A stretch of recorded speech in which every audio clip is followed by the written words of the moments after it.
बिस्मिल्लाहिर्रहमानिर्रहीम। अस्सलाम वालेकुम नाज़रीन, आप देख रहे हैं यूथ विद देसी टीवी यूएसए और मैं हूं सुमेरा सलीम। नाज़रीन, आज का हमारा प्रोग्राम बहुत ही इंटरेस्टिंग है। हमारे साथ जो गेस्ट मौजूद हैं वो फर्स्ट ट्रांसजेंडर हैं जिनका पीएचडी में एडमिशन हो गया है। उनका नाम है सारू इमरान। अस्सलाम वालेकुम। वालेकुम सलाम। अच्छा नाज़रीन, मैं आपको बताती चलूँ, ये जो है मुख्तलिफ जो कम्युनिटी हैं ख्वाजा सराकी उनके लिए काम कर रहे हैं, उनके हकूक़ के लिए काम करें। अच्छा सारू, मुझे ये बताइएगा कि ऐसी क्या चीज़ थी जिसने आपको इतना ज़्यादा मोटिवेट किया कि आप ख्वाजा सराकी के हकूक़ के लिए बात करें, क्योंकि हम देखते हैं कि आपकी जो कम्युनिटी है अक्सर आपके अपने लोग भी उनके लिए आवाज़ नहीं उठाते। मेरा ख़्याल है कि कम्युनिटी के लिए आवाज़ उठाना हम सबका फ़र्ज़ बनता है, ना सिर्फ हमारा बल्कि कम्युनिटी सोसाइटी का एज अ होल जर्नल भी, कि जो मार्जिनलाइज कम्युनिटीज़ हैं उनको अपलिफ्ट किया जाए सोशो इकनॉमिकली, ताकि वो अपने पैरों पे खड़ा हो सकें और मार्जिनलाइज एक ब्रैकेट से निकल कर कंट्रीब्यूटिंग ब्रैकेट में आ सकें। अच्छा, अगर हम बात करें मोस्टली जो ट्रांसजेंडर है उनमें इतना ज़्यादा एजुकेशन का रुझान नहीं है, मतलब इतना ज़्यादा किसी को ये ख्याल नहीं आता कि हम पढ़ें, और आजकल अक्सर लोग एजुकेशन छोड़ देते हैं कि स्कोप नहीं है। लेकिन आप फर्स्ट ट्रांसजेंडर है जिनका यूके में पीएचडी डिग्री में एडमिशन हो गया है, इस हवाले से क्या कहेंगे? मेरा ख्याल है कि कम्युनिटी को हम ब्लेम नहीं कर सकते, क्योंकि जब से पाकिस्तान बना 70-75 साल आपने उनको एक स्पेसिफिक दायरा कार में रखा, उनको कभी उस दायरे से निकलने ही नहीं दिया बैगिंग या सेक्स वर्किंग से। तो ऑल ऑफ सडन उनको हम मेन स्ट्रीम नहीं कर सकते एजुकेशन के लिए। लेकिन स्टिल अभी गवर्नमेंट का काफ़ी अच्छा इनिशिएटिव है कि उन्होंने ट्रांसजेंडर्स के स्कूल्स डेवलप किए हैं साउथ पंजाब में स्पेसिफिकली, जहाँ पर उनको एजुकेशन दी जा रही है और उनको एक इनेबलिंग इन्वायरमेंट प्रोवाइड किया जा रहा है कि वो तालीम की तरफ आएँ और अपनी लाइफ को जो बदल सकें थ्रू एजुकेशन। एंड वो फॉर्मल एजुकेशन भी हो सकती है और टेक्निकल एजुकेशन भी। अच्छा, मुझे बताइएगा कि आपने इतनी एजुकेशन माशाल्लाह हासिल की है, आपको किन मसाइल का सामना था और क्या डिफरेंस देख रही हैं? पाकिस्तान में क्या चैलेंजेस थे और बाहर जाके आपको किस किस्म के चैलेंजेस का सामना करना पड़ा? मेरा ख्याल है कि चैलेंजेस तो बहुत थे, स्कूल लेवल से लेकर हायर स्कूल तक, inter college, like bullying, discrimination, harassment वो बहुत कॉमन था। बिकॉज बीइंग अ ट्रांसजेंडर आपको जो है हर कोई ये समझता है कि आप पब्लिक प्रॉपर्टी हो, जैसे मर्जी ट्रीट करें और जैसे मर्जी आपको जो है वो आपका कोई सेल्फ रिस्पेक्ट नहीं है। लेकिन बात यह है कि ये सब कुछ उन इंस्टीट्यूट्स के बाहर भी है। तो ये दोनों सूरतों में था, तो मैंने कहा जब बर्दाश्त दोनों सूरतों में ही करना है तो एटलीस्ट अपनी एजुकेशन तो मैं पूरी करूं। अच्छा, अगर यहाँ पे हम लोग देखते हैं पाकिस्तान में मोस्टली देखा जाता है अगर कोई ट्रांसजेंडर है उसको बहुत ज़्यादा क्रिटिसाइज़ किया जाता है एजुकेशन वगैरह के मामले में, और मतलब कोई बात वगैरह नहीं करते। तो क्या आपको ऐसा ही इन्वायरमेंट वहाँ पे भी लगा? वहाँ पे आपके मतलब फ्रेंड्स वगैरह बन गए? बहुत कम फ्रेंड्स रहे स्कूल में, कॉलेज में भी। लेकिन यूनिवर्सिटी लेवल पर आकर जो है जी, रिसेंटली जैसे जब मैंने एमफिल किया बहाउद्दीन ज़िक्र यूनिवर्सिटी से, वहाँ पे एक अच्छा इन्वायरमेंट था, टीचर्स वो सेंसिटाइज थे और उन्होंने मुझे काफ़ी इनकरेज किया कि आगे बढ़ने के लिए और पढ़ने के लिए। और अभी भी जो है मेरा उनके साथ इन टच में हूँ और जब भी मुझे हेल्प चाहिए होती है तो मैं उनसे रब्ता करती हूँ। अच्छा सारू, मुझे ये बताइएगा, हम देखते हैं कि ट्रांसजेंडर कम्युनिटी में मोस्टली फैमिली सपोर्ट नहीं करती, तो आपको किस किस्म का सपोर्ट मिला? आप क्या देख रही थी कि भाई आपकी फैमिली ने आपको कितना सपोर्ट किया? देखिए, मुझे ऐसा लगता है कि जो आपकी फैमिली होती है, आपका घर होता है, वो सबसे सेफ स्पेस होती है। वो सिर्फ ट्रांसजेंडर्स के लिए नहीं, मर्द और औरतों हर किसी के लिए। और जो चेंज है वो आपके घर से स्टार्ट होता है। बीइंग अ चेंज मेकर, अगर आप कुछ दुनिया आप तभी बदल सकते हो कि पहले आप अपने घर वालों को बदलो, आप अपने घर वालों को सेंसिटाइज करें कि वो आपको एक्सेप्ट करें। और मेरा हमेशा से ये था कि मैं अपना घर नहीं छोड़ना, क्योंकि जब मैं अपने घर वालों को चेंज करूँगी, मैं उनके लिए जो है बाइस फ़ख्र बनूँगी, तो मैं दुनिया को जो है बदल सकती हूँ। क्योंकि जैसे एडवोकेसी या चेंज या चैरिटीज़ बिगन्स विद होम, तो इस बात पे मैं स्ट्रांगली बिलीव करती हूँ। अच्छा, आपका एटीट्यूड ना माशाल्लाह बहुत पॉजिटिव है कि आपने कहा कि मैं अपना घर नहीं छोड़ूंगी। अक्सर घर वाले निकाल देते हैं, लेकिन आप घर में रही होंगी तो वो पता चलता है कि वो एक स्ट्रगल आपने देखा होगा। पेरेंट्स बेशक आपके इस लेवल पे आए, आपने उनको कन्विंस किया होगा जो आपको सपोर्ट करें, तो जो रिलेटिव्स थे उनका आपके साथ क्या एटीट्यूड था? और अब आप माशाल्लाह इतनी सक्सेसफुल हो गई हैं, तो अब उनका क्या एटीट्यूड है आपके साथ? देखिए, 100% कभी भी आइडियल सिचुएशन नहीं होती। लेकिन मैं हमेशा ये इस बात बिलीव करती हूँ कि आपको हमेशा, जैसे कहते हैं ना कि गिलास आधा भरा हुआ है या आधा खाली है, तो देखने का नज़रिया मैटर करता है। जहाँ तक रिलेटिव्स की बात है, तो रिलेटिव्स कुछ ऐसे भी हैं जो सपोर्ट करते हैं, कुछ ऐसे भी हैं जो बात भी नहीं करते। तो इस सब कुछ को तो साथ फेस करना पड़ता है। लेकिन एटलीस्ट आपको जो आपकी इमीडिएट फैमिली है उसकी सपोर्ट अगर हासिल हो तो उसमें दोनों तरफ से कंट्रीब्यूटिंग फैक्टर होता है। आपको भी उनके मुताबिक चलना पड़ता है, कुछ माननी पड़ती हैं, कुछ मनवानी पड़ती हैं। अच्छा, मैं एक चीज़ और सारू आपसे पूछूंगी। बीइंग अ फीमेल, मैं हूँ, अगर एक फ़ीमेल हूँ, हमारे माशरे में एक कहते हैं ना जेंडर डिस्क्रिमिनेशन है। फीमेल होते हुए हमें काफ़ी सारी चीज़ें फेस करनी पड़ती है, कुछ किस्म की बातें, तो इंसान डिप्रेशन में चल जाता है। तो कभी आप पे ज़िंदगी में ऐसा कोई वक्त आया हो कि आप इतनी डिप्रेशन में गई हों और उसके बाद दोबारा आपने सर्वाइव किया हो? देखिए, मैं बहुत ओपनली इस बात को एडमिट करती हूँ कि मैं डिप्रेशन और एंग्जाइटी को सर्वाइव किया है। और क्योंकि आपको स्टिग्मेटाइज़ कर दिया जाता है, टैबू लगा दिया जाता है कि अगर आप डिप्रेशन, आप किसी को बताओ कि मैंने डिप्रेशन को फेस किया है, तो लेकिन आपको बोलना चाहिए। मैं in 2008 I was the victim of gender based violence. इसकी वजह से like I spend 2 long years in trauma. मैंने कमरे में ज़िंदगी गुजारी and I was not able to feel any senses, but ultimately I promise myself कि मुझे विक्टिम नहीं बनना, और ना सिर्फ मुझे सर्वाइवर बनना है बल्कि फ़ाइटर बनना है अपने हकूक़ के लिए भी और अपने बाकी ख्वाजा सरा कम्युनिटी के भी हक़ के लिए, जो कि सारी ज़िंदगी नहीं बोल पाते अपने हक़ के लिए, उन बेसिक रिस्पेक्ट के लिए जो उनको कभी नहीं मिलती। अच्छा, आपने कहा ख्वाजा सरा कम्युनिटी के हकूक़ के हवाले से आप क्या देखती हैं कि किस किस्म के हकूक़ हैं उनको मिलना चाहिए? क्योंकि हम अगर बात करें 2018 में एक बिल पास हुआ है जो कि आप लोगों के लिए फ़ेवर में है, आप उस बिल को किस तरह देखती हैं? देखिए, मेरा ख़्याल है कि उस बिल ने बहुत सपोर्ट किया है ख्वाजा सरा कम्युनिटी को आगे आने में, कि अगर आप पिछले 2-3 साल का एनालिसिस करें तो आपको बहुत प्रोग्रेसिव रोल में ख्वाजा सरा कम्युनिटी नज़र आएगी, चाहे वो गवर्नमेंट डिपार्टमेंट हो, मीडिया हो, सिविल सोसाइटी हो, CBOs हो, कॉर्पोरेट सेक्टर हो। तो एक चेंज है जिसने ये साबित किया है कि जो ख्वाजा सरा कम्युनिटी है वो सिर्फ भिखारी नहीं है, वो सिर्फ सेक्स वर्कर नहीं है, बल्कि वो कंट्रीब्यूट भी कर रही है as a change maker, as a influencer towards in any capacity, जो कि पाकिस्तान का नाम सिर्फ नेशनल लेवल पर ही नहीं बल्कि इंटरनेशनल लेवल पर भी रोशन किया। अच्छा, अगर हम बात करें आपकी कम्युनिटी में मोस्टली ऐसा होता है, आपने बात की जो है ह्यूमन ट्रैफिकिंग के लिए यूज़ होता है, सेक्सुअल थिंग्स कर लिए आपको बहुत अच्छे से पता होगा, तो उस हवाले से आप क्या कहेंगी कि उन बच्चों का तो कोई कसूर नहीं है कि जिनको माँ बाप घर से बाहर निकाल दें, उसके लिए कौन जिम्मेदार है और हुकूमत को किस तरह के इक़दाम करने चाहिए? देखिए, मैं ये समझती हूँ कि जो एडोलेसेंट या जो चिल्ड्रन और एडोलेसेंट होते हैं बहुत सेंसिटिव एज होती है। इसमें अगर लॉ में कोई चीज़ अमेंड होनी चाहिए तो वो ये होनी चाहिए कि जो पेरेंट्स हैं, बायोलॉजिकल पेरेंट्स हैं, लीगल गार्डियंस हैं, वो बाउंड हों कि एटलीस्ट 18 साल की उम्र तक वो अपने ट्रांसजेंडर ख्वाजा सरा बच्चों को अपने साथ रखें, उनकी ज़िम्मेदारी उठाएं, लेकिन उनको अपने घरों से मत निकालें, क्योंकि वो एक्सप्लॉइट होते हैं बहुत सारी ईवल्स पे, बहुत सारी exploitation in terms of force prostitution, force bagging. और या फिर अल्टरनेट ऑप्शन ये है कि अगर पेरेंट्स, आइडियल सिचुएशन तो ये है कि पेरेंट्स अपने बच्चों को ओन करें, अगर नहीं तो गवर्नमेंट उसकी रिस्पॉन्सिबिलिटी उठाए, जैसे चाइल्ड प्रोटेक्शन ब्यूरो है या चाइल्ड प्रोटेक्शन के जो हमारे गवर्नमेंट डिपार्टमेंट्स हैं, तो वो रिस्पॉन्सिबिलिटी लें कि वो अंडर 18 जो ख्वाजा सरा कम्युनिटी में बच्चे हैं उनकी ज़िम्मेदारी या उनका जो टेक केयर है वो गवर्नमेंट करेगी। अच्छा, लेकिन आपने जिस तरह से यहाँ पर जिक्र किया कि अक्सर फैमिलीज़ जो हैं उनको नहीं वो करती हैं कि कहती हैं घर से बाहर निकाल देती हैं, तो ऐसी कोई हुकूमत की तरफ से कोई ऐसा कानून पास होना चाहिए कि उन बच्चों को क्या कसूर है कि उन पेरेंट्स को मतलब तो सज़ा होनी चाहिए? देखिए, मैं यही कह रही हूँ कि बिल में अगर अमेंडमेंट होनी चाहिए तो वो यही होनी चाहिए कि जो पेरेंट्स हैं, माँ बाप हैं, क्योंकि माँ बाप से ज़्यादा आपका कोई ख्याल नहीं रख सकता, ना खैर ख्वाह हो सकता है, तो वो अपने बच्चों को जो है वो घरों से मत निकालें। और इसके साथ साथ अगर जो माँ बाप अपने बच्चों को, ट्रांसजेंडर बच्चों को एक्सेप्ट करें, उनको साथ रख रहे हैं, तो अगर सोसाइटी की तरफ से कोई उनको ह्यूमिलेट कर रहा है, डिस्क्रिमिनेट कर रहा है या तासुब का निशाना बना रहा है, तो उसके लिए भी हमें मेजर्स लेने चाहिए कि उसको हम किस तरह से काउंटर कर सकते हैं। जी, बहुत शुक्रिया सारू, आपने इतना अच्छा गाइड किया कि गवर्नमेंट को भी जो है इस हवाले से कुछ इक़दाम उठाने चाहिए। नाज़रीन, यहाँ पे एक वक्त हुआ है छोटे से ब्रेक का, हमारे साथ रहिएगा।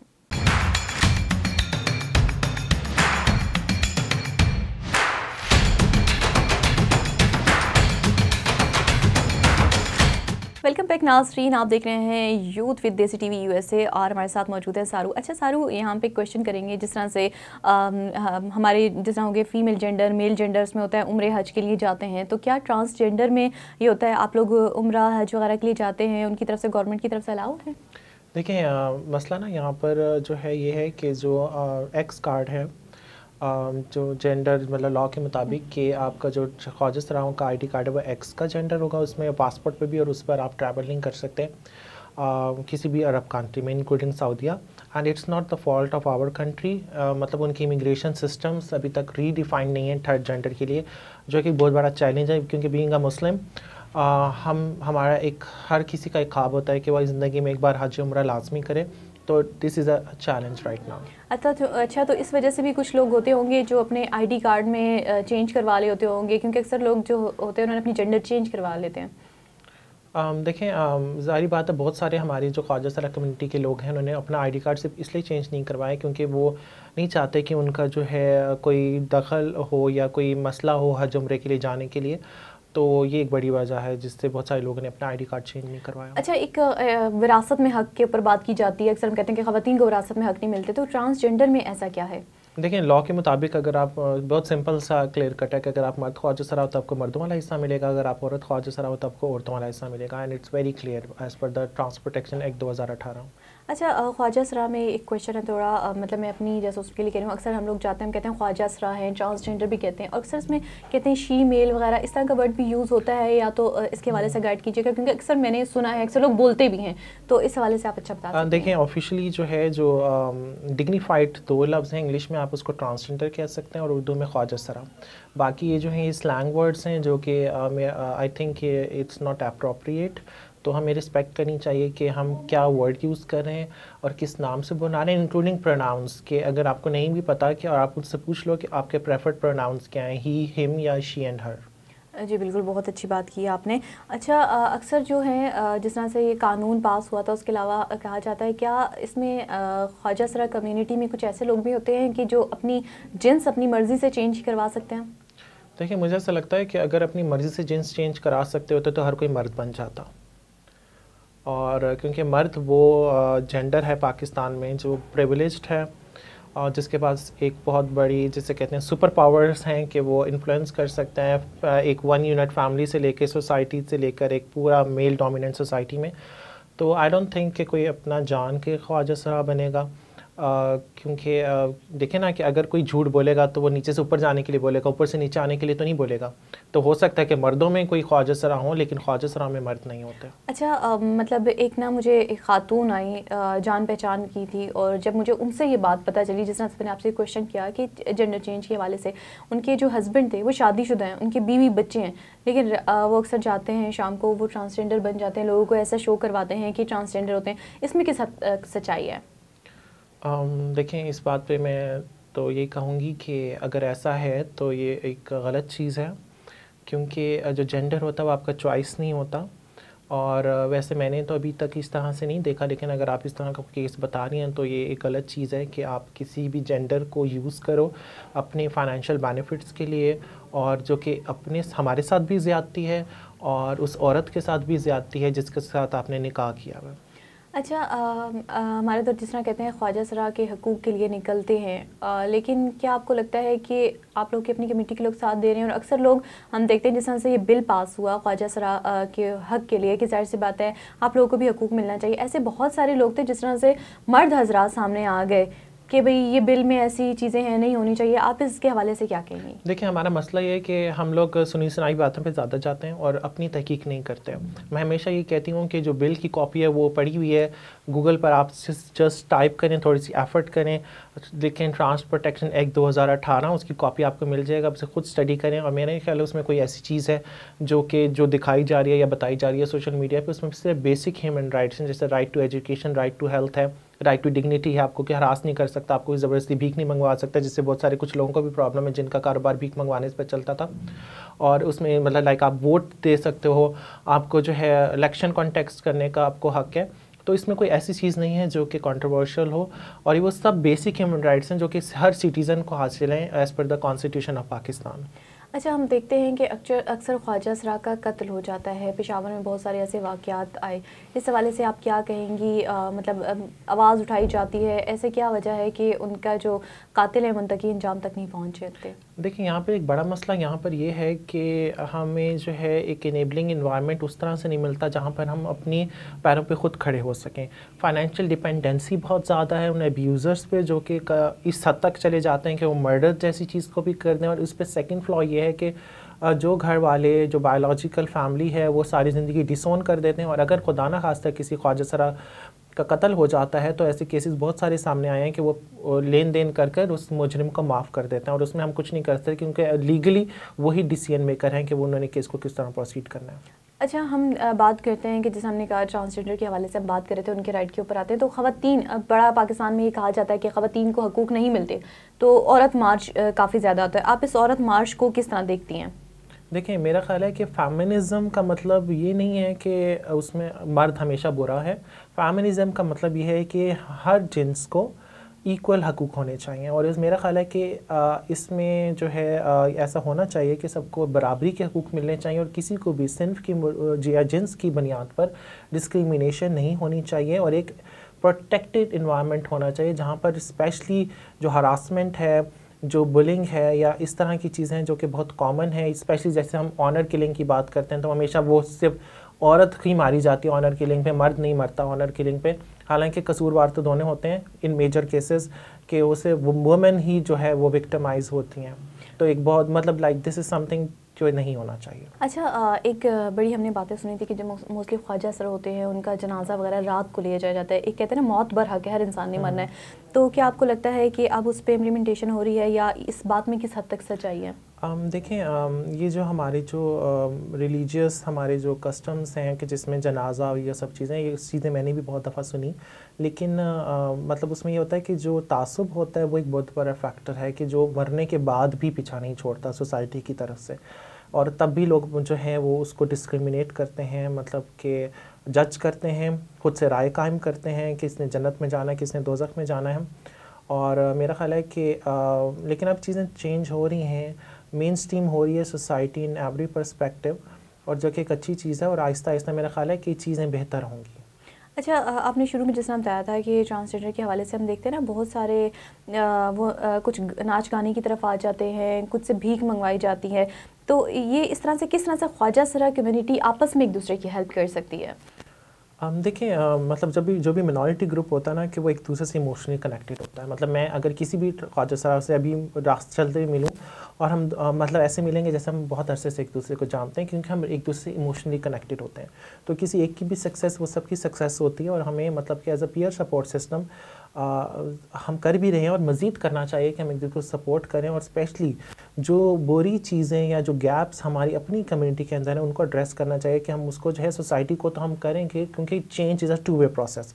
हमें ख़ुद भी चीज़ों का बदलना होगा जहाँ पर हमारी कमी है, और हमें सोसाइटी को भी बदलवाना होगा जहाँ पर उनकी कमी है। तो it's a two way process. अच्छा सारू, मुझे बताइएगा, ये तो बातें हो गई आपकी एजुकेशन के हवाले से, ओवरऑल बातें हो रही है, कुछ लाइट की तरफ से आती हैं। अच्छा बताइए, आप फ्रेंड्स वगैरह बनाते हैं, एक लंबा प्रोसेस है, कहते हैं ना कि स्कूल के फ्रेंड्स हमेशा याद रहते हैं। आपके कोई ऐसे फ्रेंड के जो आपके साथ अभी तक हों और अब आप ये फ्रेंड्स बनाती हैं? देखिए, फ्रेंड्स होते हैं जो आपके दोस्त होते हैं, वो एक बड़ी सपोर्ट होती है। और लाइक मैं स्पेशली यहाँ पर जो है अपनी जो दोस्त हैं सना माही, उनका नाम लेना चाहूँगी कि वो मेरी बहुत बड़ी सपोर्ट है। उन्होंने मुझे हमेशा सपोर्ट किया, और लाइक अच्छे में भी और बुरे में भी। और इसके साथ साथ जो दोस्ती के साथ साथ जो हमारे रिश्ते होते हैं हमारे कल्चर में, जिसमें गुरु का रोल बहुत इंपॉर्टेंट होता है, जो हमारी जो ख्वाजा सरा माँ होती है उसका रोल बहुत इंपॉर्टेंट होता है, और जो मेरी गुरु हैं महानूर, और जो मेरी जो ख्वाजा सरा कल्चर में जो मदर है नायाब, उन्होंने मुझे बहुत सपोर्ट किया और आज तक करती हैं, और हमेशा जो है मुझे लगता है कि वो मेरी स्ट्रेंथ है। अच्छा, ख्वाजा सरा में शादी का कॉन्सेप्ट अक्सर चीज़ें डिस्कस होती हैं, तो इस हवाले से आप कीजिएगा, क्योंकि मैं इतना ज़्यादा प्रोलॉन्ग नहीं करूँगी क्वेश्चन को, कि बस बातें सुनने में आते हैं कि उधर शादी का क्या कॉन्सेप्ट है।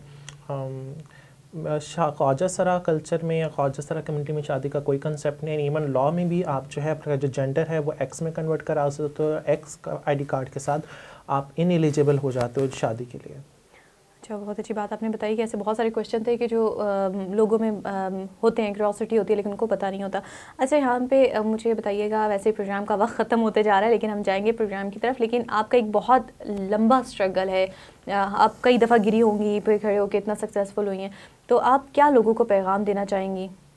मैं ये पैगाम देना चाहूँगी कि जो ख्वाजा सरा होते हैं वो ख्वाजा सराओं से नहीं पैदा होते, वो आम लोगों से ही पैदा होते हैं।